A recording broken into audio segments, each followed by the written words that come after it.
Hello, Internet. Broken here again, and welcome back for part 2 of Behind the Curtain, the show that tells you what's really going on in the world of Scum. Now, in the last video, we touched upon a few key aspects. If you've not seen it yet, click the card at the top and then come right back for this. Because in this video, we're going to talk about the new age technologies introduced in this game, like bioengineering of animals. We're going to talk about the climate and how that could be manipulated. We're also going to have a talk about ways that the producers can affect the gameplay and ultimately the TV show. And then at the end, I have a couple of questions that have been answered by the devs that I asked just for you. Yes, you.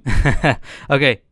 So first off, we're going to talk about the bioengineered animals. Now, there is a long-running joke about bears. I mean, in this screenshot, you can see bears are quite a prominent theme. We've got a bear skin.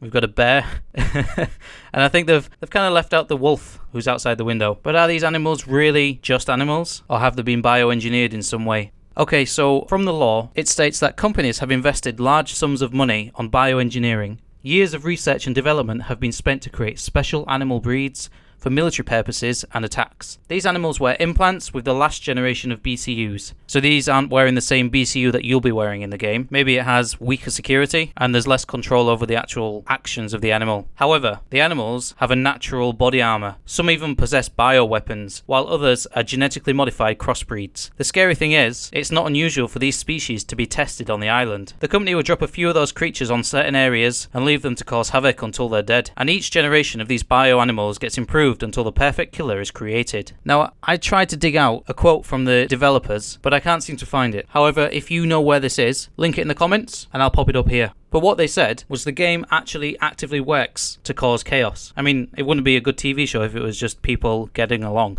Now, this can be from dropping weapon stashes, big ISO containers full of medical equipment, weapons, ammunition, supplies like that. But sometimes there's a little surprise in there, and this surprise can be 6 bears that maybe burst out when you open the door. Now, this is all assumptions, but I think these are going to be part of the TV events, and these loot drops, or crate drops, or whatever you want to call them, are going to be high value targets. You're going to get lots of people flocking to them, which is obviously going to cause a fair amount of combat. However, I think I'm going to be a little bit more cautious when I approach them, knowing the fact that inside of the container, there might be a nasty surprise for me. But I want to know what you would do.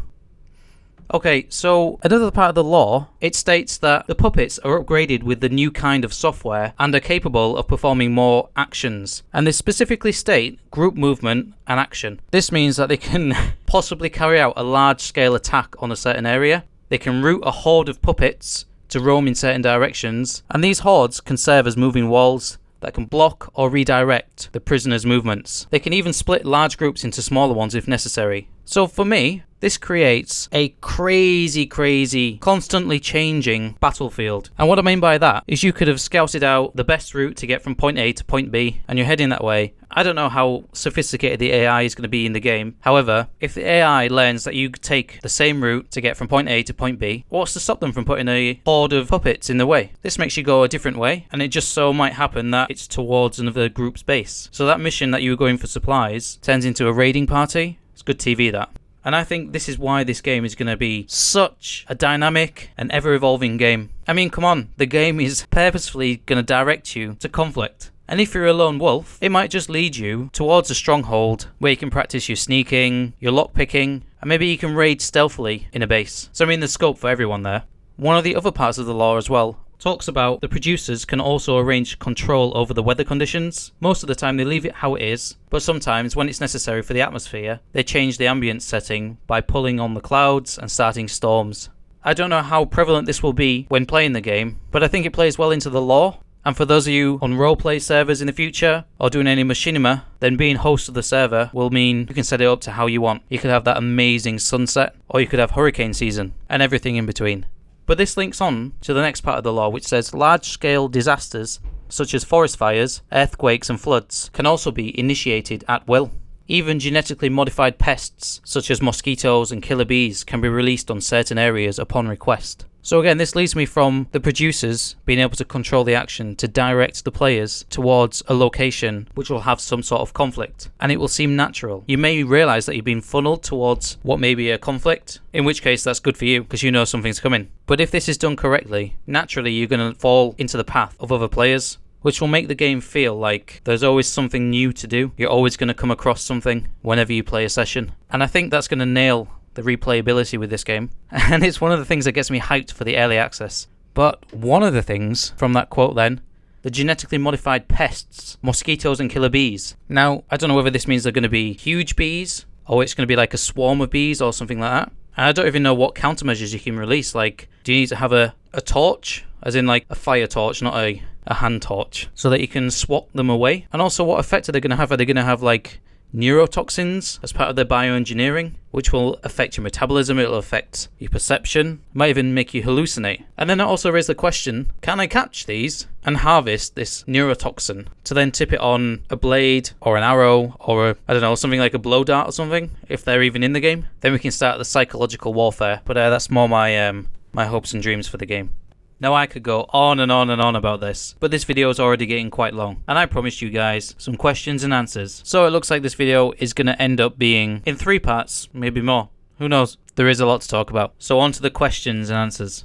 Now I mentioned earlier about torches, as in the fire torch. However, I did ask about flashlights or night vision goggles, and are they in the game? And I got told, yes they are. However, to obtain them, it's going to be a medium sort of rarity, but you are able to craft torches. Now, from that, crafting has 100% been confirmed. And the other thing to take from that is important items, like torches, are not going to be that hard to come by. The next question I asked anyway was, how long is the day or night cycle? And they said, for now, the days are about 6 hours, and the night is about 1 to 2 hours. Now, I didn't ask if this is adjustable by the server, and going from the lore, there is some sort of leeway with the weather, but I don't know about the day-night cycle. But it does mean that the maximum time you're going to spend in darkness is 1 to 2 hours. And if you're going to sit down and play this game for, I don't know, 4 hours straight, if you get that time free, then you might be lucky enough to start during the night and end early morning and get to watch a beautiful sunrise and catch all these deer. Deer.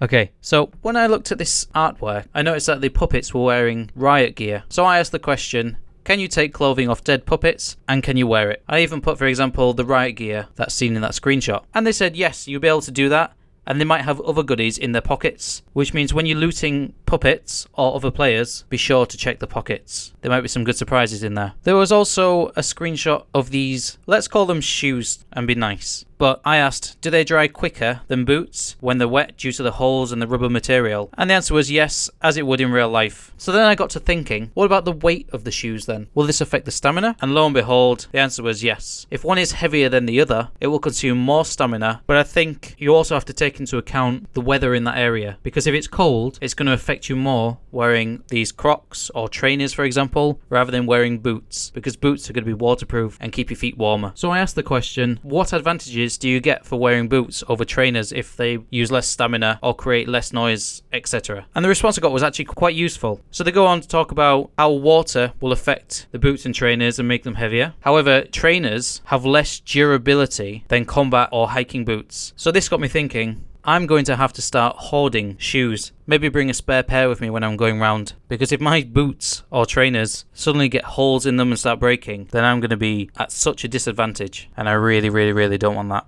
Then I was asking a question regarding this screenshot.